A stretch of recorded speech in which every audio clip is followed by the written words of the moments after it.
Good morning আৰু প্ৰভু যীশু খ্ৰীষ্টৰ নামত সকলোকে মোৰ ফালৰ পৰা নমস্কাৰ। আৰু আজি ৰাতিপুৱাই বনালোঁ আলু পৰঠা। তো আলু পৰঠা বনাবলৈ কাৰণে ইমান সহজ নহয়, বহুত কষ্ট। আলু বইল কৰিব লাগিব আৰু একদম ভৰাই পেলাই বনাই বেলি কৰি ফ্ৰাই কৰালৈকে মোৰ কাৰণে যে বহুত কষ্ট। কিন্তু ল'ৰা আৰু ছোৱালীকে খাম বুলি কোৱাৰ কাৰণে মই বনালোঁ আৰু আজি। তো ব'লকচোন কেনেকৈ বনালোঁ আৰু কি দিলোঁ সকলোখিনি দেখাই দিওঁ। আৰু যদি ভিডিঅ'টো ভাল লাগে তো প্লিজ মোক এটা লাইক এটা কমেণ্ট কৰি দিব। আৰু আপোনালোকে ভিডিঅ'টো ক'ৰ পৰা চাই আছে কমেণ্টতে লিখিবলৈ নাপাহৰিব। আৰু লগতে যদি ভিডিঅ'টো যদি আপোনালোকে ফেচবুকত চাই আছে তেনেহ'লে মোৰ চেনেলটো ফ'ল' কৰি থৈ যাব। আৰু যদি আপোনালোকে ইউটিউবত চাই আছে তেনেহ'লে মোক ছাবস্ক্ৰাইব কৰি দিব। আৰু ব'লকচোন এতিয়া ধুনীয়াকৈ পিঁয়াজ কেইটামান লৈছোঁ, এইখিনি বাকলি গুচাই লৈছোঁ আৰু ধুনীয়াকৈ এতিয়া মই এইখিনি মিহি মিহিকৈ কাটি লৈছোঁ। তাৰপিছতে এটা কুকাৰ আকৌ এফালে মই আলু বহাই দিছিলোঁ। এই আলু সিজি গ'ল দেখিছে ধুনীয়াকৈ। এতিয়া মই এইখিনি বাকলি এৰাই লৈ গুচাই কৰি লৈ এইখিনি মিহি মিহি কৰি ধুনীয়াকৈ এতিয়া গুড়া কৰি ল'ম। তাৰপিছতে অকণমান নিমখ দি দিছোঁ ইয়াৰ ওপৰতে। আৰু এটা কেৰাহী বহাই দিছোঁ, তাতে দি দিছোঁ অলপমান পাঁচফোৰণ আৰু লগতে পিঁয়াজখিনি দি দিছোঁ। ধুনীয়াকৈ এইখিনি তাৰপৰা ফ্ৰাই হোৱালৈকে ৰঙাকৈ ফ্ৰাই কৰি ল'লোঁ। তাৰপিছত দি দিছোঁ ৰেড চিলি পাউডাৰ, হালধি পাউডাৰ আৰু জিৰা ধনিয়া পাউডাৰ সকলোখিনি দি এতিয়া মই ধুনীয়াকৈ এইখিনি ফ্ৰাই কৰি ল'ম।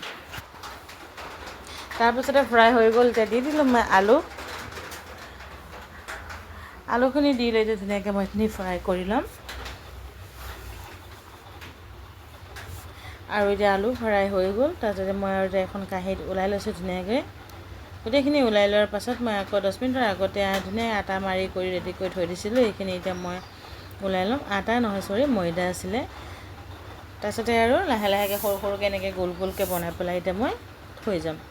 তাৰপিছতে হাততে এনেকৈ এটা চেপ দি দিছোঁ, গোল গোল কৰি এনেকৈ দি পেলাই তাৰ ভিতৰত এতিয়া মই আলুখিনি ভৰাই ল'ম।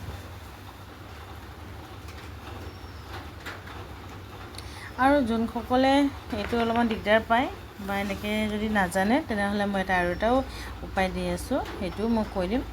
এইটো দেখিছেনে এনেকৈ ধুনীয়াকৈ এনেকৈ ভৰাই ল'লোঁ আৰু এটা এইটো বনাই লৈছোঁ। গোটেইখিনি মই গোটেইখিনি প্ৰথমতে ভৰাই যাম, তাৰপিছত বেলিবলৈ কাৰণে মোৰ সহজ হ'ব। যদি দিগদাৰ হয় কিনাৰে অলপ পানী দি পেলাই এনেকৈও বন্ধ কৰিব পাৰে। আৰু যদি এনেকৈ হাতত নোৱাৰে তেনেহ'লে বেলি পেলাই ভৰালেও পাৰে। আৰু এইটো দেখিছে এনেকৈ কৰি বেলি ল'ব, অলপমানকৈ এনেকৈ বেলি ল'ম। তাৰপিছত এটা দি দিলোঁ আলু আৰু লাহে লাহেকৈ কিনাৰৰ ফালৰ পৰা এনেকৈ কৰি কৰি মটুকাই যাম।